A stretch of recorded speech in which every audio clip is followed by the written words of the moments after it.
Okay, welcome everyone. आज हम करने वाले हैं माइक्रोसॉफ्ट वर्ड। और वर्ड में अभी तक हम कर चुके हैं शुरू के 3 जो टैब्स हैं। आज मैं आपको करवाने वाला हूँ रेफरेंस वाला टैब जो आपको दिख रहा है। और इस रेफरेंस वाले टैब में भी मैं आपको सिर्फ वो करवाऊंगा जो आपके सिलेबस में है बेसिकली। उसके बाद मेलिंग वाला टैब मैं नहीं करवाऊंगा आपको, क्योंकि आप देखोगे कि मैं एक्चुअली में रन कर रहा हूँ एम एस वर्ड को लिनक्स पे। और लिनक्स पे जो ये मेलिंग वाला पोर्शन है ये एक्चुअली वर्क नहीं करता है। मैं इसको आपको करवाऊंगा लिब्रे ऑफिस के थ्रू। तो उसके बाद जो लास्ट वाला टैब है व्यू वाला, ये मैं आपको आज करवाऊंगा। तो let us start with references. मैं थोड़ा जूम कर लेता हूँ। तो आज सबसे पहला काम हम करेंगे ये टेबल ऑफ कंटेंट का, जो कि शायद बड़ा ज़रूरी होता है जब आप डॉक्यूमेंट बना रहे होते हो। तो टेबल ऑफ कंटेंट आपके पास एक फीचर है जहाँ पे आप अपने डॉक्यूमेंट पे कुछ भी चीज़ टाइप कर सकते हो, और उसके बाद ये वाला ऑप्शन जो है ऑटोमेटिकली आपके लिए एक टेबल ऑफ कंटेंट जनरेट कर देगा। लेकिन उसको जनरेट करने के लिए आपको कुछ चीज़ों को फॉलो करना पड़ेगा। तो काइंडली देखते जाइए कैसे करना है। सबसे पहला काम आपको क्या करना पड़ेगा, ये होम में जो आप देख रहे हैं, आपको स्टाइल्स दिख रहे हैं, ये बहुत इंपॉर्टेंट रहते हैं अगर आपने टेबल ऑफ कंटेंट जनरेट करना है ऑटोमेटिकली। तो फॉर एग्जांपल जैसे मैं चूज़ करता हूँ आपके पास एक टेक्स्ट, और मैं इसको बनाता हूँ हेडिंग 1।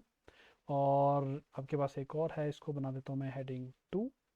और let us put again heading 1।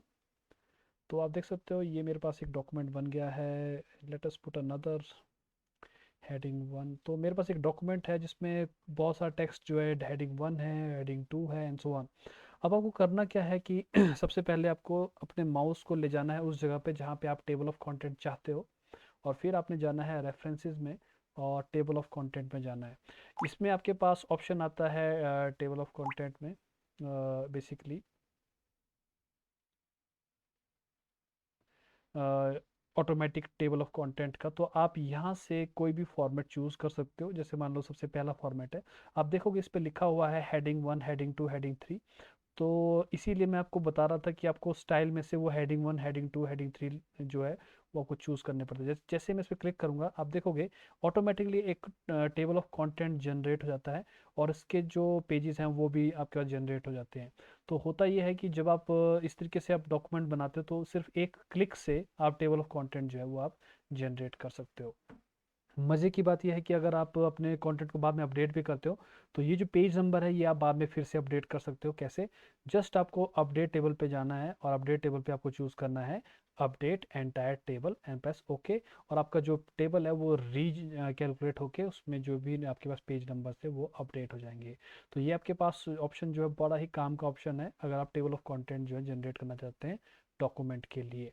Second आपके पास जो है ऑप्शन है वो आपके पास एक फुट नोट का है।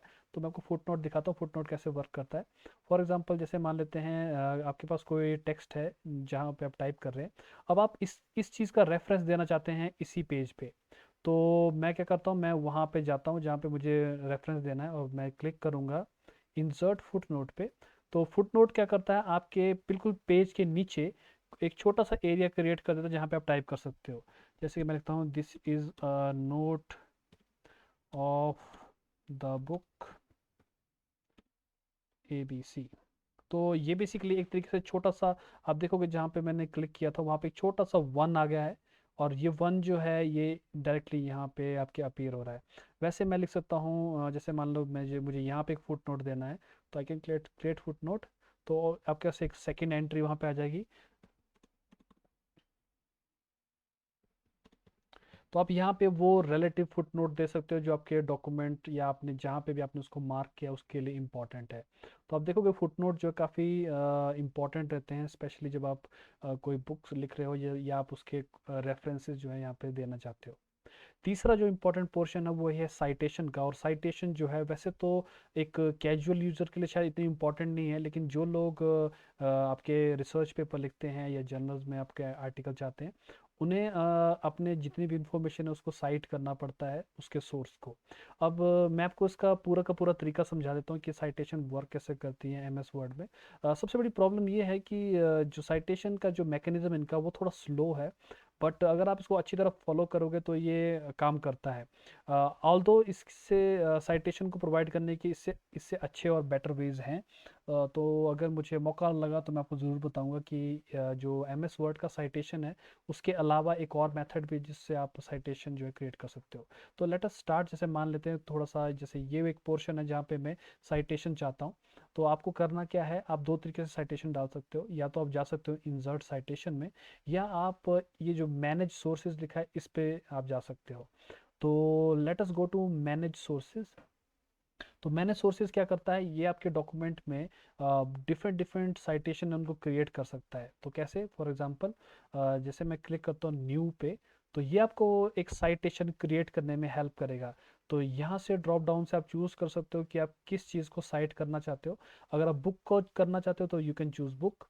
बुक सेक्शन है आपके पास, जर्नल आर्टिकल है, एंड डिफरेंट डिफरेंट आपके पास conference proceeding and so on. इस तरीके से आपके पास साइटेशन के टाइप है। तो जैसे मैं लिखता हूँ बुक, यहाँ पे मैं ऑथर का नाम देता हूँ। चलो मैं अपना नाम लिख देता हूँ।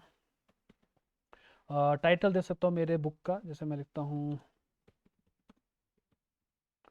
जंगल बुक। ईयर दे सकता हूँ सपोज ईयर 2000, सिटी दे सकता हूँ, और पब्लिशर दे सकता हूँ,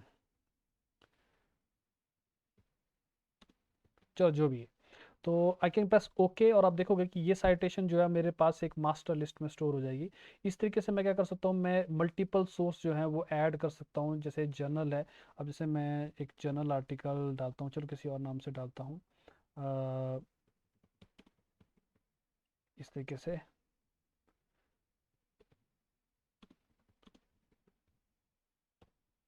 जर्नल का नाम डाल देता हूँ एट सॉर्ट। ये हो गया आपके पास, ईयर आ गया आपके पास, पेज नंबर, वट एवर। इस तरीके से आप डाल सकते हैं, ओके कर सकते हैं। और इस तरीके से आपके जितने भी साइटेशन हैं वो आपके पास इकट्ठे होते चले जाएंगे।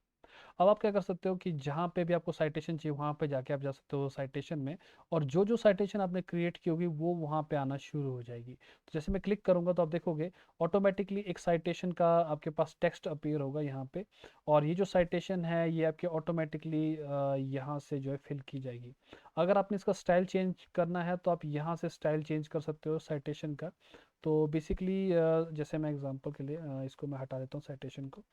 मैं यहाँ से चूज़ करता हूँ डिफरेंट साइटेशन के जो तरीके हैं, जैसे ISO 69 है, लेटस इंसर्ट। तो आप देखोगे कि इसकी साइटेशन का तरीका थोड़ा सा अलग है। यहाँ पे नंबर आ रहा है, और फिर लास्ट में जो आपके पास बिब्लियोग्राफी का पोर्शन होता है उसको आप यहाँ पे लास्ट में इंसर्ट कर सकते हो यहाँ से। ठीक है। तो फॉर एग्जांपल इस तरीके से आप बिब्लियोग्राफी जो है इंसर्ट कर सकते हो जो जो साइटेशन आपने अपने डॉक्यूमेंट में क्रिएट की है।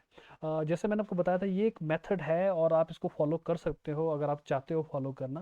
But there are some better ways, वो मैं आपको एक नए नए लेक्चर में आपको बताऊंगा।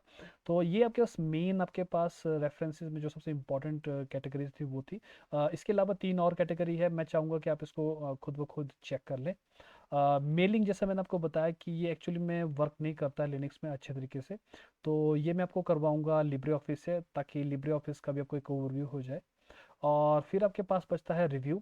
रिव्यू जनरली आप देखोगे कि हमारे जो पर्पसेस के हिसाब से सिर्फ ये जो आपके पास स्पेलिंग और ग्रामर चेक है ये इंपॉर्टेंट है। और आप देखोगे कि सबसे इम्पॉर्टेंट है इसका शॉर्टकट जो कि है F7, जो कि जनरली एग्जाम में भी पूछा जाता है। और ये आपके पास ऑप्शन है जो कि सेल्फ एक्सप्लेनेटरी है, होपफुली आप इसको ऑटोमेटिकली कवर कर सकते हो अपने आप। लास्ट बचता है आपके पास व्यू। ये थोड़ा सा इंपॉर्टेंट है तो मैं आपको बता देता हूँ व्यू के बारे में। मैं ज़रा जूम आउट कर लेता हूँ। तो व्यू जो है आप देखोगे, जब भी आप अपना डॉक्यूमेंट बनाते हो तो ये एक नॉर्मल व्यू में आपको प्रेजेंट करता है जिसको हम कहते हैं प्रिंट लेआउट व्यू। तो जो आपको दिख रहा है यानी कि वर्ड जब शुरू होता है तो वो किस व्यू में शुरू होता है, वो एक्चुअली में प्रिंट व्यू में एक्चुअली में से शो होता है आपको। ये this is a print view basically. अगर आप इसको क्लिक करेंगे फुल स्क्रीन रीडिंग पे तो आपका जो डॉक्यूमेंट है वो फुल स्क्रीन रीडिंग में चला जाएगा। और फुल स्क्रीन रीडिंग का मतलब है कि आपके जैसे आपके पास बुक में आपके दो दो पेज आपको दिखते हैं उस तरीके से आपको दिखना जो है शुरू हो जाएंगे। तीसरा आपके पास है वेब लेआउट। वेब लेआउट में ये बिल्कुल वैसा दिखेगा जैसे कि एक वेब पेज पे दिखता है। तो आपके पास जितनी विड्थ अवेलेबल होगी उतनी यूटिलाइज कर ली जाएगी। आउटलाइन व्यू है आपके पास। आउटलाइन व्यू में आपके पास डॉक्यूमेंट की एक आउटलाइन दिखती है, इंक्लूडिंग जो जो उसका टेबल ऑफ कंटेंट वगैरह थे वो आपको दिखता है। और सबसे लास्ट जो आपके पास व्यू है ये है ड्राफ्ट। और ड्राफ्ट में भी अगेन आपके पास पूरे पूरे डॉक्यूमेंट का व्यू आता है, इंक्लूडिंग कि पेज ब्रेक्स कहाँ पे लगे हैं। तो ये आपने याद रखना, ये एक क्वेश्चन था जो एक बार पूछा जा चुका था एग्ज़ाम में कि जब एम एस वर्ड शुरू होता है तो वो कौन से व्यू में शुरू होता है। तो एक्चुअली में प्रिंट लेआउट व्यू में वो शुरू होता है। ये जो आपके पास लेआउट्स हैं ये आपके पास यहाँ बॉटम में भी है, मैं आपको दिखा देता हूँ। तो ये जो नीचे सबसे राइट में जहाँ मेरा माउस है इस वक्त जूम के साथ, वहाँ पे भी आपको दिखेगा। ये जो आपके पास लेआउट है ये अगेन वही लेआउट है जो व्यू में है। तो यहाँ पे तो this is your layout again.